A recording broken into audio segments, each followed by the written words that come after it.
Local programming on KRWG made possible in part by viewers like you. Thank you.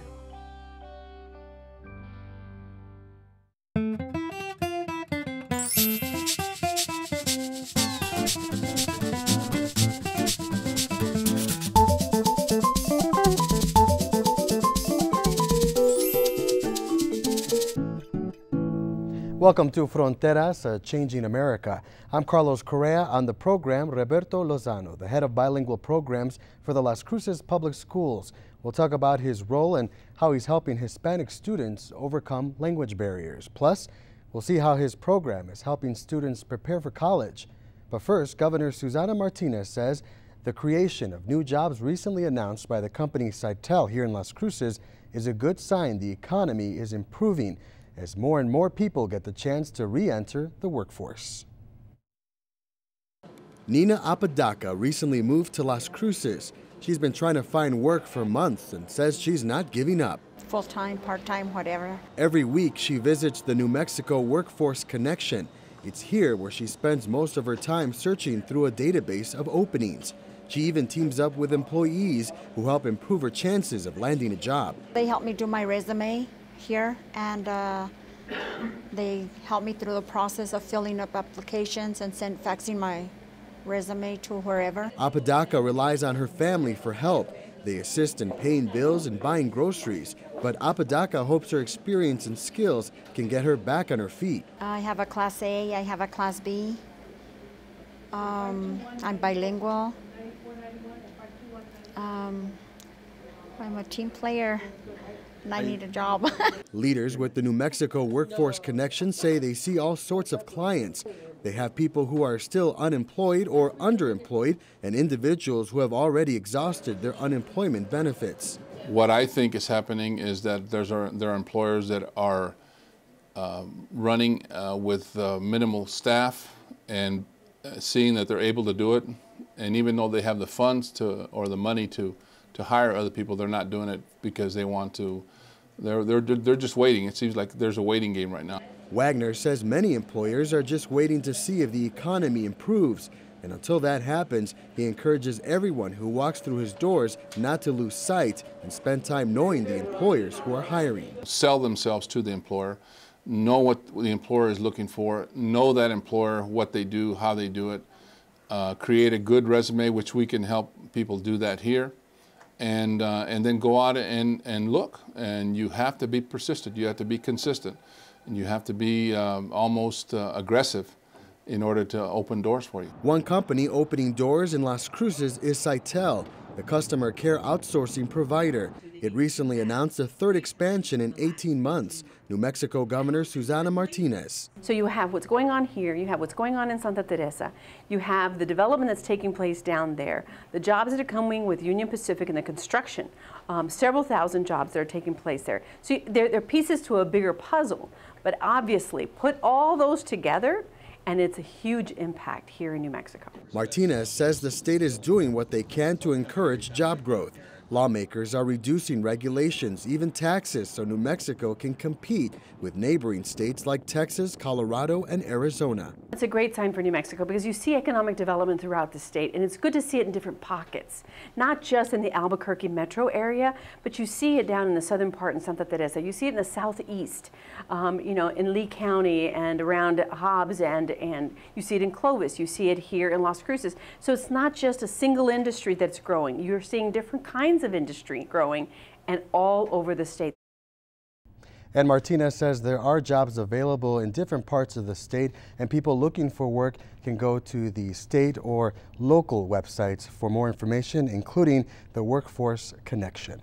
And switching gears now, I'd like to welcome our next guest, Roberto Lozano. Welcome to the show. Thank you for having me. First, tell us a little bit about your role within the Las Cruces School District.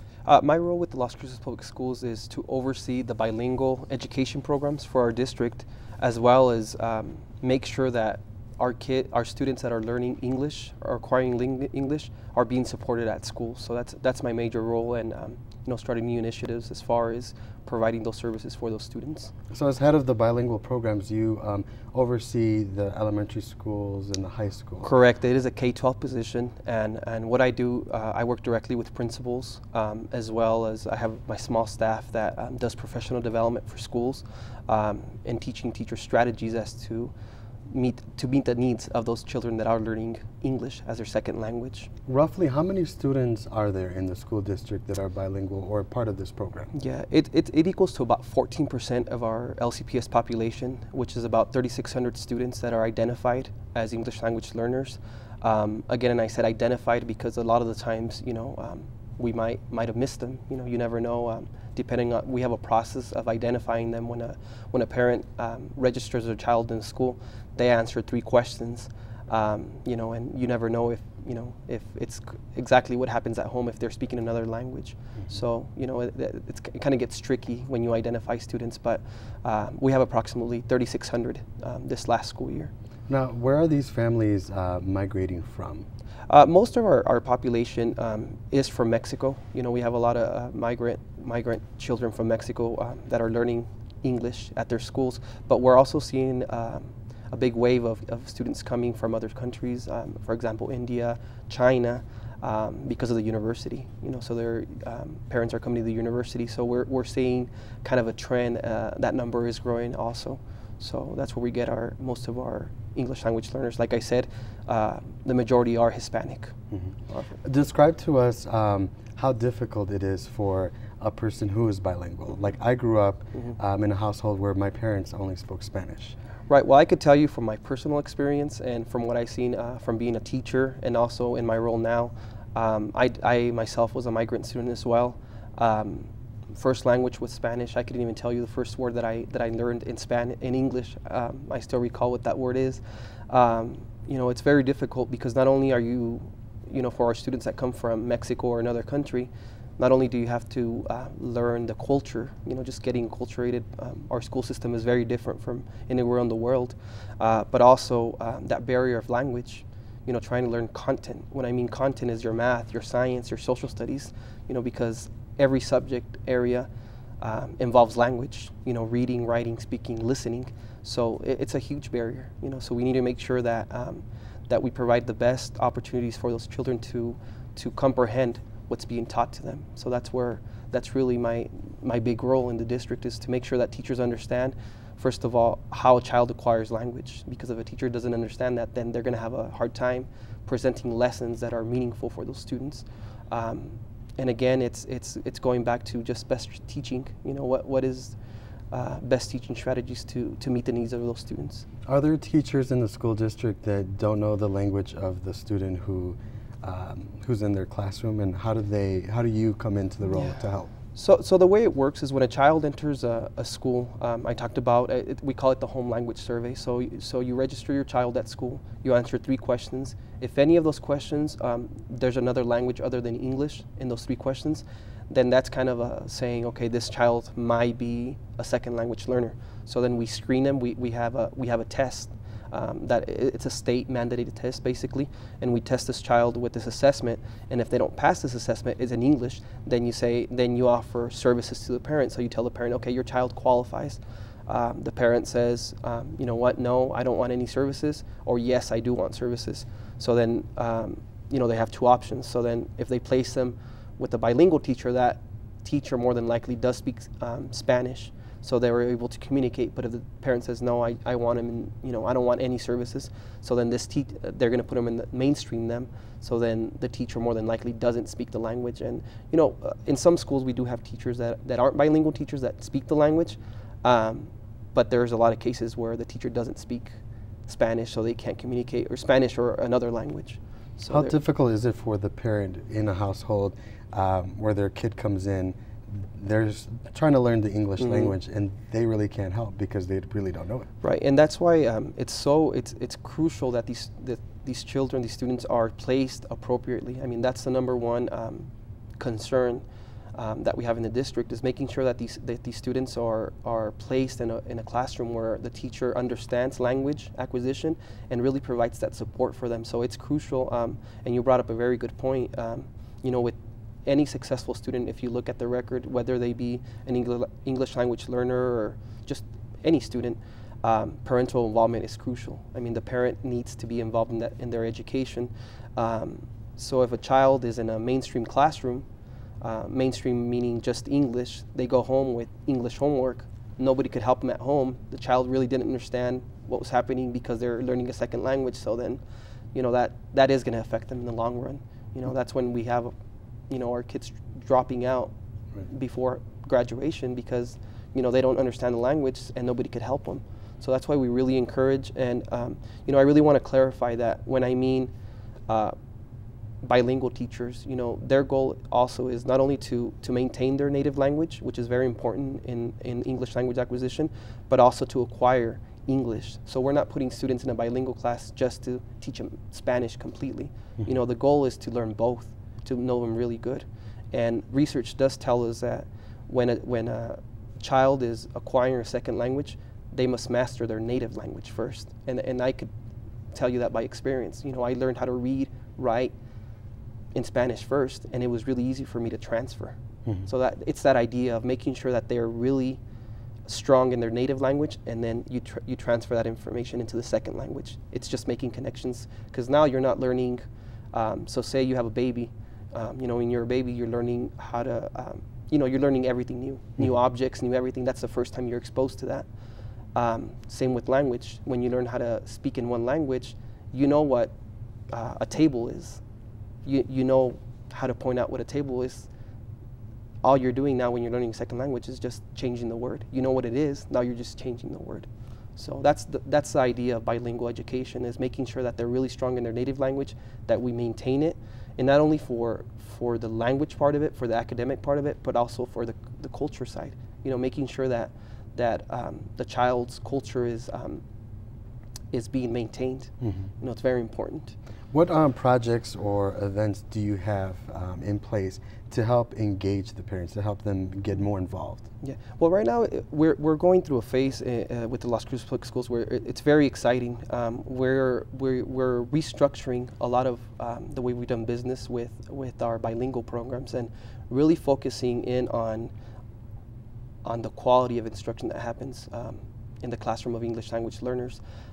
We are having a big parent night on May 30th in the Las Cruces Public School boardroom to really engage. You know, we really want to invite the whole community to come out, and so we could explain what we're doing in 20 of our schools next school year. Very exciting. We're restructuring the bilingual programs in those 20 schools where we really focus on the dual language model, where children are learning 2 languages simultaneously. They're learning English and Spanish. And again, I'm going to go back to the research. It's going to help these students be successful academically, both in their native language and in English.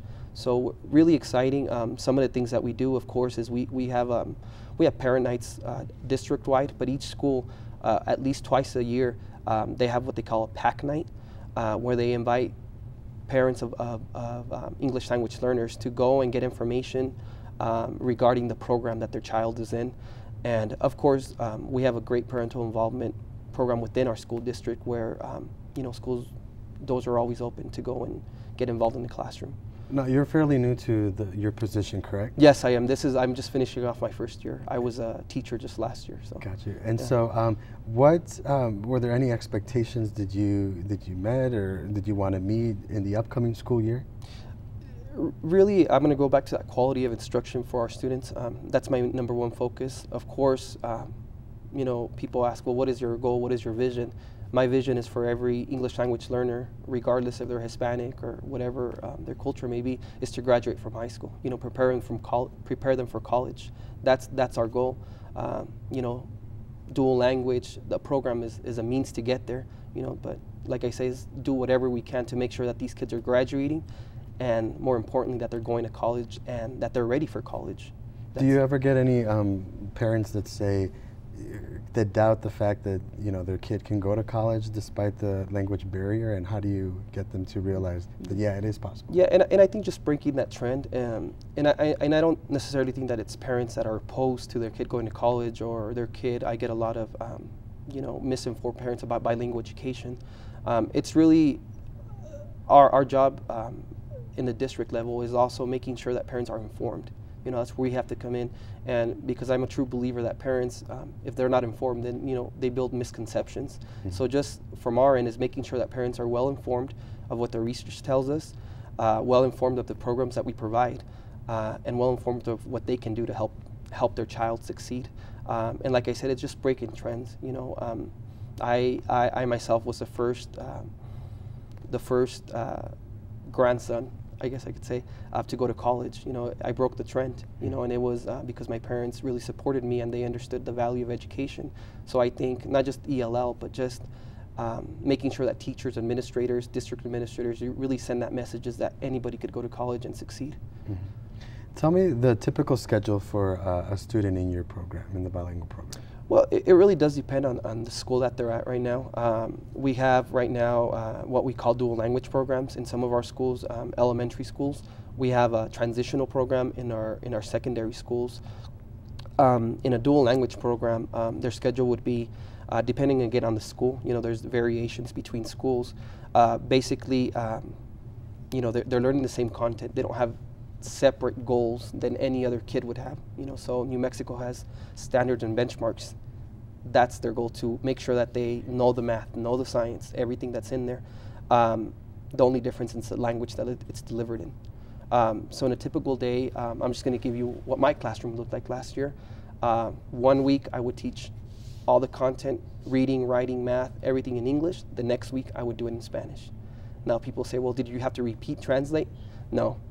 You know, I use strategies to make sure that I kept going, because if I repeated the same thing, then I was going to teach half the year. So making sure that cycle continues. And, you know, of course, kids have their PE, their music, their specials. So it just depends on the school, but really that's typical for a child, a student in elementary school. Now in the secondary school, what we have in place right now is the child goes to what's called their ESL class, English as a Second Language class. Now this is if they accept to be in a program. Mm-hmm. This is where they focus on the reading, the listening, the speaking of language and English. So that's where they teach them how to speak the language. And then they have their Spanish language arts, which is really focusing on making sure that they're strong in their native language, again, to make sure that transfers to English. So that's how it looks right now. And again, I want to bring up the exciting things that we're doing for next year. In 4 of our middle schools, we're implementing a dual language now in the secondary schools. Now where a child has a choice to say, okay, I'm going to take science in Spanish now. And people might ask, well, why would that be good? Don't you want them to transition? Well, again, it's making sure that the child is strong in their dominant language, but then that they acquire the concepts. That's what's important. Master that benchmark for science. That's what we're targeting. Another thing that I haven't mentioned is that in our bilingual, in our dual language programs, we welcome kids that are learning Spanish.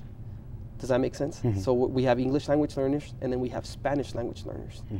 Because in New Mexico, we really embrace the fact that we are a bilingual state. Mm-hmm. So we want everybody to become bilingual. Why not?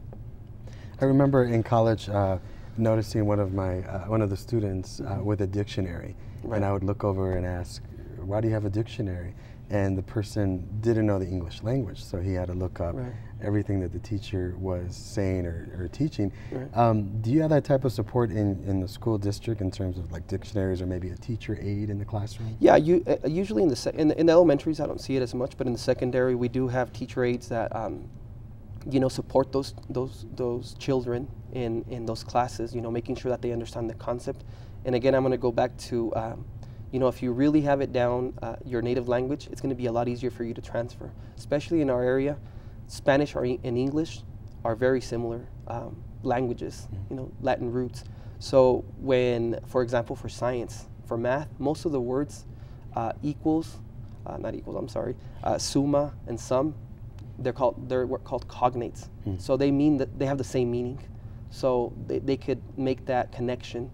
So it's a lot easier in the content areas. Now there are some areas where there's false cognates, and the child does need a little extra support in making sure that they understand what that word is. Now, when we think of a bilingual, we think of Spanish, English, but there's more than just Hispanics in this program, right? Correct, yeah. And the way we support our non-Spanish speakers is by providing an ESL class. Again, it's English as a second language, where the goal of this class is to acquire the English language, the speaking part of it. You're not learning any, you have benchmarks, but for language acquisition, if that makes sense. Are there any type of extra work that students have on a daily basis besides learning their regular lessons for the day? It's just like any, their schedule, their day looks like any, a day for any regular student, that's not learning a second language. It just depends on the school and the classroom, so. When you meet a student for the first time, is college on their mind at all? Especially the high school students?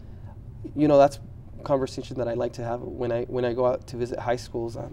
What are your plans? What do you want to do? And when students tell me, oh, I don't want to go to college. That's where, just bringing my own life experiences and motivating them to say, no, you need to go to college, and you have the ability to do it, because I truly believe that everybody has the ability to go to college. Language shouldn't be a barrier for them not to attend college. So I think many parents of Hispanics always think, once you're done with school, you have to go straight to work, but they sometimes never think about college. Is that something you run into? Yeah, in conversations with parents, and again, it's that misconceptions that some parents have, and again, it's informing them and making sure that our parents have access to the many programs that are available for their children to attend college. Because there's a lot of opportunities now for any child to attend college. So just again, it's informing them, making sure that they're involved in their education, and us as administrators, as teachers, is making sure that they know, because if they don't know, then it's not going to happen. So I think when learning another language, it's really difficult. Correct. How is it for these students? How do they manage? They're learning their everyday lessons, and then, oh, I have to learn English too. Right. Well, again, it goes back to quality teaching and making sure that our teachers are really prepared to meet their needs, because anybody could learn English, or in some cases Spanish. It's just making sure that the teachers have the correct strategies to implement during their lessons. So when you're doing the lessons, we do what we call TPR. It's total physical response, where you're using your hands, you're doing, you're being animated, because you want to keep the kids engaged. And a big strategy is also making connections for those students, making sure that everything is interconnected. Everything that you talk about, say, well, remember yesterday we talked about this. Making those connections for these students, and a lot of pairing, a lot of making sure that, like in my class, I would make sure that my students have the opportunity to collaborate with their classmates. That's how children learn best as well, by collaborating. Do you think it's easier when a child can relate to their student who may look like them, who may come from where they came from or grew up, and speak the same language? Yeah, and it's like anybody else. Of course, when a child comes new to comes from another country, of course, it's going to take time for them to get used to this environment. But again, I think it's going back to the teacher, and the teacher making the classroom a friendly environment for newcomers, and making sure that the other students understand, what their role is in this child being acclimated into our school system, or into our culture. Have you, or do you plan on putting together like an in-service for teachers for your program? Actually, as a matter of fact, I've mentioned 20 schools that are moving into they're kind of transforming what they're doing. The goals are the same. Their goal always is, to acquire English and to maintain and really, when I mean maintain, is really surpass the academic rigor and intensity of Spanish as well, making sure that we have that down. On May 29th through June 1st, we're going to have 130 teachers trained on a model called the Dr. Gomez and Gomez Dual Language Enrichment Model, which has shown great success in southern Texas, where their population is different from ours, where they have, I think, 90% of the district is an ELL. So, high rate of English language learners, and they've seen a lot of success with this model, where really the focus of the model is, again, quality of instruction in the classroom, strategies for teachers, and number two is making sure that they acquire both languages, that they're truly bilingual and biliterate by the time they graduate. You know, that we want to mirror their success here in Las Cruces, where a child, whether they're learning English or Spanish, that they graduate with a diploma saying this is a true bilingual child. You know, not just speaking, and because we have a lot of people that say, oh well, I'm truly bilingual. Yes, they could speak it, but do you have the academic rigor to understand and to really facilitate like a classroom discussion in a content area, for example, science. So our goal is to make sure that those children have that opportunity to, you know, it's necessary nowadays for our kids to learn more than one language. You know, everybody else is doing it. Why not us? The example that I give parents is, you know, when you meet an adult and they know 3 languages, you say, oh my God, wow, he's so smart. So I say, why wouldn't we want that for all our students? Well, you know, why deprive them of that? So.